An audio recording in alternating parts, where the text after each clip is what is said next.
Hello, it's definitely Cozy Ari Games here. Don't question it, okay? I'm going to be reviewing 4 games for you today. First of which is going to be Ball X Pit, but that sounds a little bit cumbersome, so I'm just going to say Ball Pit. It's going to be released on Nintendo Switch, PlayStation 5, Windows, and Xbox. It's $19.99 Canadian, so $20. About 34 hours of gameplay, which really is decent for the amount of money that you're spending on this. It's about 60 cents per hour. Ball Pit is a fast-paced fantasy roguelike where you and your team of heroes descend into a vast monster pit abyss to reclaim the lost treasures of the fallen city of Balbion. Each run challenges you to fight through diverse, ever deeper biomes, from frozen caverns to savage forests, using an arsenal of magic-infused projectiles and the game's signature ball fusion system. You ever wanted to fuse balls? Which lets you combine over 60 randomized balls to create explosive, unpredictable effects. Between expeditions, you'll rebuild New Balbilon by constructing over 70 unique buildings that grant upgrades, unlock new heroes, and automate resource collection. Along the way, you can recruit fellow treasure hunters, each with distinctive abilities that change how you play. Blending high-energy combat, creative customization, and base building progression, Ball Pit turns chaotic experimentation into an endlessly replayable quest for power and fortune deep within the pit. So, if you've ever played Puzzle Bobble, I'm giving my age away now, it's like those brick breaker games where you bounce balls off of bricks. Certain bricks will take more hits than others, but the idea is to make them bounce off of each other to destroy them as quickly as possible. The only difference is they fire back at you with this. You have many different types of balls. Some will deal explosive damage, some will deal AoE, some go through enemies and bounce off the back and then hit the back row, and then you're left without any balls. It's really quite genius how they've done the ball combination system. Really quite clever, very satisfying. There's even later on you can unlock a building that allows you to use 2 heroes per run. So let's say that you have a hero that will fire in 2 directions, and they'll fire 2 balls at a time, but with half the damage. You can then combine that with a different hero to have a combined effect. It's really quite clever how they've done it, and honestly quite satisfying. The biomes are very varied. It starts off easy enough, and things definitely pick up. Now you'll find that the enemies start firing at you a lot more later on. There's plenty to unlock, plenty to upgrade, and the way you collect resources by having your characters that you've unlocked running around your little town is honestly kind of cute. Pros for this one, I'm going to say there's lots to do. There's a whole lot to do. Resource management and upgrades, power scaling, there's plenty to unlock. It's going to keep you busy for a good while. Lots of cool combinations between the balls, and many different characters that have entirely different playstyles, and then combining those 2 playstyles together keeps things fresh for a good while. Cons.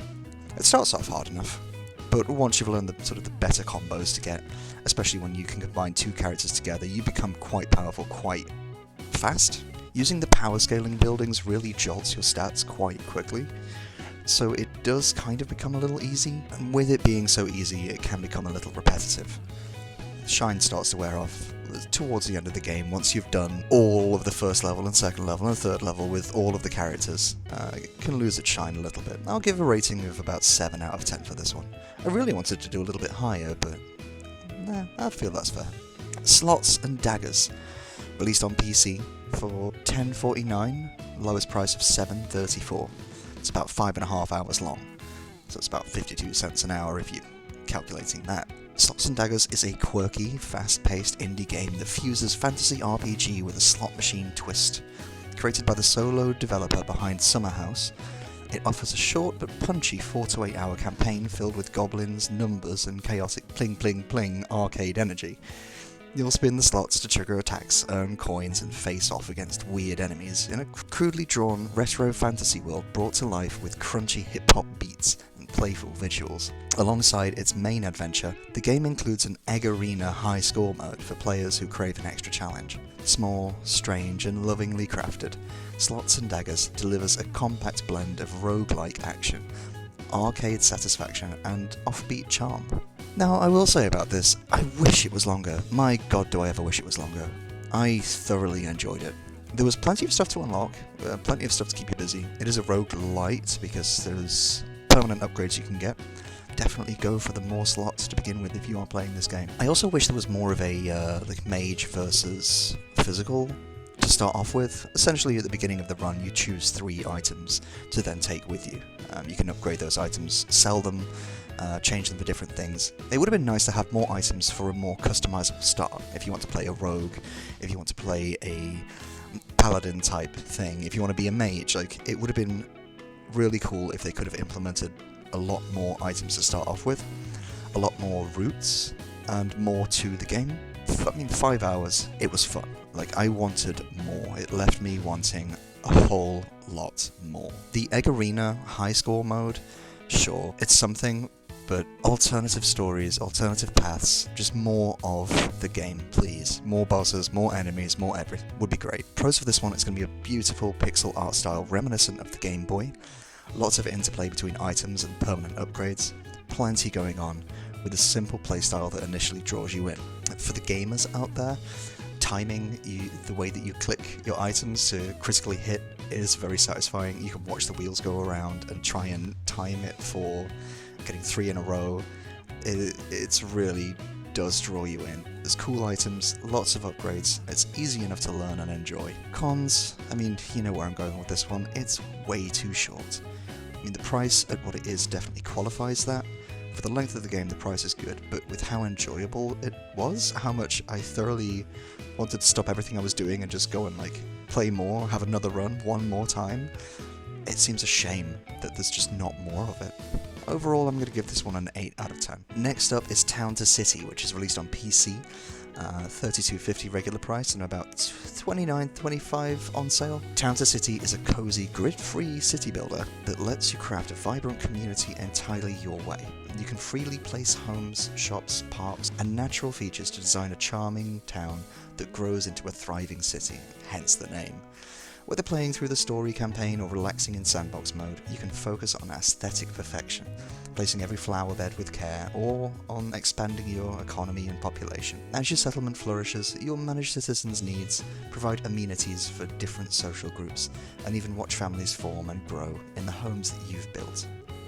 You can also develop multiple interconnected towns, linked by trade and travel routes, to boost regional prosperity. Featuring beautiful voxel visuals, deep customization options, research trees, and a relaxing soundtrack, Town to City offers a soothing and creative experience that celebrates both artistic expression and thoughtful community building. This one I honestly quite enjoyed. There's a lot to unlock, there's a lot to do. I wish there were more tools for creating the roads, because being a perfectionist, I would like to be able to align to a grid like you can in City Skylines, for instance. I would like to be able to do a perfect curve and make circles in an easier way than is given to me. Customizing the houses and the parks and the trails and the woodlands and the trees, and you really can make it the way that you want to make it. There will be families moving in that request a house nearby certain shops. You will have families that want to have lots of trees. You'll have families that want to be near a lot of lights. That will drive the way that you build. So it's not like you're just left entirely to your own devices. There is an arrow that points you in the direction that you should be taking, but still gives you the freedom to do it in the way that you see fit. It's incredibly cozy, still forgiving, still has a nice difficulty to it nevertheless. Pros, I'm going to say there's a beautiful yet simplistic voxel art style. They put a lot of attention to detail on the small things. It's beautiful on the grand scale, and when you zoom in, it's still beautiful there. There's lots of decorative items of all kinds of types. You can build whatever you like that aren't just decorative. Families moving into houses, like I said, will require certain types of scenery or certain shops, be closer to roads, which is going to drive how you plan out and decorate your houses. There are multiple regions which will interplay with each other, so it's not just like you build a city and you move on to the next one and forget about it. You can go back and continue the first one that you've started. Because the cities interlink, it makes them feel less pointless. You can jump back and forth between one and then the other and continue to grow all of them, rather than building one and moving on to the next and forgetting about it. It's really quite nice. Cons? It can grow tedious when you're starting another region and having to do the same things again, but with each region there's new things. Like the second region, for instance, is farmland. You have to learn how to do new things. It becomes more complex, more advanced, there's more demand from you. I would like there to be different looking shops per region, like there's an opticians, for instance, and they all look the same. I would like for there to be more options of those specialist shops rather than just the one. Considering how much detail they put into trees and plants and flowers, for instance. And of course, more tools for drawing out roads, for drawing out grids. Yes, the free-form drawing of roads and such, it does give you freedom. But especially being a voxel art style, where everything is cubic, it would be nice to have that grid for people who are perfectionists, for people who need that assistance, I suppose, in making sure everything is the way that they want it. Of course, have an option to turn it off and on. The fact that it does give you complete freedom, like you're painting, is really nice. But at the same time, I would like to have that grid system. Overall, I'm going to give this one an 8 out of 10 though. Hades 2, releasing on Nintendo Switch, Switch 2 and Windows. Regular price at $38.99. On sale price $35.09, gives you 104 hours of gameplay. Hades 2 is the highly anticipated sequel to Supergiant Games' award-winning roguelike, expanding on everything that made the original Hades so beloved. You play as Melinoe, the immortal princess of the underworld, on a quest to battle the Titan of Time and his forces beyond the depths of the underworld. Armed with legendary weapons infused with witchcraft and ancient magic, you'll wield the power of more than a dozen Olympian gods, crafting countless unique builds and playstyles. Along your journey, you'll encounter gods, ghosts and monsters, both familiar and new, forming relationships that shape your ever-evolving story. Each run offers fresh challenges, upgrade paths, and surprises, from taming familiars to mastering the Altar of Ashes, with permanent upgrades, accessibility options like God Mode, and Supergiant's signature blend of hand-painted art, fluid combat, and an evocative soundtrack. Hades 2 delivers an endlessly replayable adventure steeped in Greek myth and dark sorcery. Absolutely, this game slaps. I know it's less on the cozy scale, which is kind of why me, Cozy Ari Games, is saying that this is less than my usual coziness, right? Yeah, you need to play this game. I don't care if you're a casual gamer, look, it's got God Mode for you. I don't care if you're a hardcore gamer, it's got ridiculous levels of difficulty if that's what you so wish. I've done all that. I've been there and I've done all that. My god, it gets hard. This game is one of the must play. You have to. There are so many weapons and aspects for those weapons that make them play differently. The way that you'll move with them, the way that you attack with them, it changes everything with each one that you use, which is clever. It's not just a different weapon, it's a different version of that weapon. Everything changes with it. And you'll pick different boons from the gods and goddesses as you progress based on which one that you've unlocked and upgraded. The familiars that you bring with you also offer a slight change to gameplay as well. For instance, the frog I find indispensable for the first battle, going downstairs against your head teacher, because it can block certain attacks that other familiars will not. Other ones, if you're looking for certain types of rocks and minerals, will be better to bring along with you, make them appear more frequently.